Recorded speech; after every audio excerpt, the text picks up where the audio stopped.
Hi ಸ್ನೇಹಿತರೆ, ಎಲ್ಲರಿಗೂ ನಮಸ್ಕಾರ. ನಾನು ಪ್ರಶಾಂತ್ ಮಾತಾಡ್ತಾ ಇರೋದು. ಪ್ರೆಸೆಂಟ್ ಇವಾಗ ನಾನು ಬ್ಯಾಂಗ್ಳೂರಿಂದ ಪೊದಲಿಗೆ ಬಂದಿದ್ದೀನಿ. ಸೊ ಏನಕ್ಕೆ ಅಂತಂದ್ರೆ Aparajita farm lands red sandal ವೆಂಚರ್ನ ನೋಡ್ಬಿಟ್ಟು ತುಂಬಾ ಇಷ್ಟ.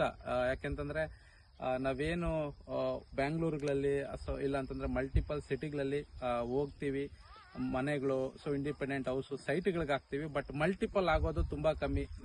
ಇನ್ಕಮ್ ಜನರೇಟ್ ಅಂತ ಬಂತು ಅಂತಂದ್ರೆ ಅಲ್ಲಿ ತುಂಬಾ ವರ್ಷಗಳು ತಗೊಳುತ್ತೆ. ಪ್ಲಸ್ ಅದ್ರ ಜೊತೆಗೆ ನಮಗೆ ರಿಟರ್ನ್ಸ್ ಅನ್ನು ತುಂಬಾ ಕಮ್ಮಿ ಇದೆ. ಬಟ್ ಅದಕ್ಕೋಸ್ಕರನೇ ಇಲ್ಲಿ ರೆಡ್ ಸ್ಯಾಂಡಲ್ ಪ್ಲಾಂಟೇಶನ್ ಮಾಡಿದ್ದಾರೆ. ಸೊ ಇದನ್ನ ನೋಡ್ಬಿಟ್ಟು ಒಂದ್ಸಲಿ ವೆಂಚರ್ನ ವಿಸಿಟ್ ಮಾಡಿ ತಗೊಳ್ಳೋಣ ಅಂತ ಹೇಳ್ಬಿಟ್ಟು ಅದಕ್ಕೋಸ್ಕರನೇ ಬಂದಿದ್ದೆ ನಾನು. ಸೊ ನೀವೇನು ಇವಾಗೆಲ್ಲ ನೋಡ್ತಾ ಇದ್ದೀರಾ, ಇದೆಲ್ಲ ಕಂಪ್ಲೀಟ್ 2 years ಪ್ಲಾಂಟೇಶನ್, 2.5 years ಗಿಡಗಳಿವೆಲ್ಲ.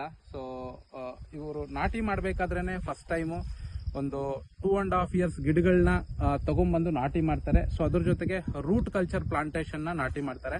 ಸೊ ಪ್ಲಸ್ ಇದು ಈ ಮಟ್ಟಕ್ಕೆ 2 ವರ್ಷಕ್ಕೆ ಸೊ ಈ ತರ ತುಂಬಾ ವೆಂಚರ್ಗಳನ್ನ ಆಲ್ರೆಡಿ ನೋಡ್ಕೊಂಡ್ ಬಂದಿದ್ದೀನಿ ಬೇರೆ ಬೇರೆ ಕಂಪನಿಗಳವ್ರದ್ದು. ಬಟ್ ಈ ಮಟ್ಟಕ್ಕೆ 2.5 yearsಗೆ ಈ ಮಟ್ಟಕ್ಕೆ ಗ್ರೋತ್ ನಾನು ಎಲ್ಲೂ ನೋಡ್ಲಿಲ್ಲ. ಸೊ ಇವಾಗ ಈ ಮಟ್ಟಕ್ಕೆ ಗ್ರೋತ್ ಬರೋದಕ್ಕೆ ಕಾರಣ ಏನು ಅಂತಂದ್ರೆ ಇವರು ಬಯೋ ಫರ್ಟಿಲೈಸರ್ಸ್ ಹಾಕ್ಬಿಟ್ಟು ಇದನ್ನ ಏನೋ ಬಯೋ ಫರ್ಟಿಲೈಸರ್ಸ್ ಯೂಸ್ ಮಾಡಿಬಿಟ್ಟು ಇದನ್ನ ಹಾಕಿ ಇದನ್ನ ಬೆಳೆಸೋದ್ರಿಂದ ಸೊ ಈ ತರ ದೊಡ್ಡ ಮಟ್ಟಕ್ಕೆ ಬೆಳೀತಾ ಇದೆ. ಸೊ ಇನ್ನೊಂದು ವಿಷಯ ಏನು ಅಂತಂದ್ರೆ ಆ ತರ ನೀವು ಬೋರ್ಡ್ ನೋಡ್ತಾ ಇದ್ದೀರಾ ಅಲ್ಲಿ. ಸೊ ಇಲ್ಲಿ ಬನ್ನಿ, ತುಂಬಾ ಒಂದು ವೆಂಚರ್ಗಳಲ್ಲಿ ನಾವು ನೋಡಿದೀವಿ, ಬಟ್ ಈ ತರ ಏನೋ ಬೋರ್ಡ್ ಹಾಕ್ಬಿಟ್ಟು ಸೊ ಯಾವ ವೆಂಚರಲ್ಲೂ ಕೂಡ ಇಲ್ಲ. ಸೊ ಈ ತರ ಬೋರ್ಡ್ ಹಾಕ್ತಾರೆ. ಸೊ ನಮ್ಮ ಯಾರು ಕಸ್ಟಮರ್ ತಗೊಂತಾರೋ ಅವ್ರು ಬೋರ್ಡ್ ಹಾಕ್ಬಿಟ್ಟು ಅವ್ರ ನೇಮ್ ಹಾಕ್ತಾರೆ. ಸೊ ಅದೇ ತರ ನಾನ್ ನೋಡ್ದಂಗೆ ಒಂದು 2.5 yearsಗೆ ಈ ಮಟ್ಟಕ್ಕೆ ಗ್ರೋತು. ಸೊ ಎಂಟೈರ್ ಒಂದು ತುಂಬಾ ಕಂಪನಿಗಳು ವೆಂಚರ್ಗಳನ್ನ ವಿಸಿಟ್ ಮಾಡಿದೀನಿ, ನೋಡಿದೀನಿ.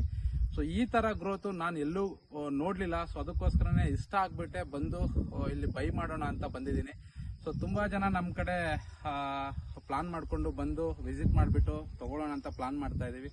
ಸೊ ಅದಕ್ಕೋಸ್ಕರ ಮ್ಯಾಕ್ಸಿಮಮ್ ಎಲ್ಲರೂ ಆದಷ್ಟು ಬೇಗ ಒಂದ್ಸಲಿ ನಮ್ಮ ವೆಂಚರ್ಗೆ ಬನ್ನಿ, ನೋಡ್ಬಿಟ್ಟು ತಗೊಳ್ಳಿ.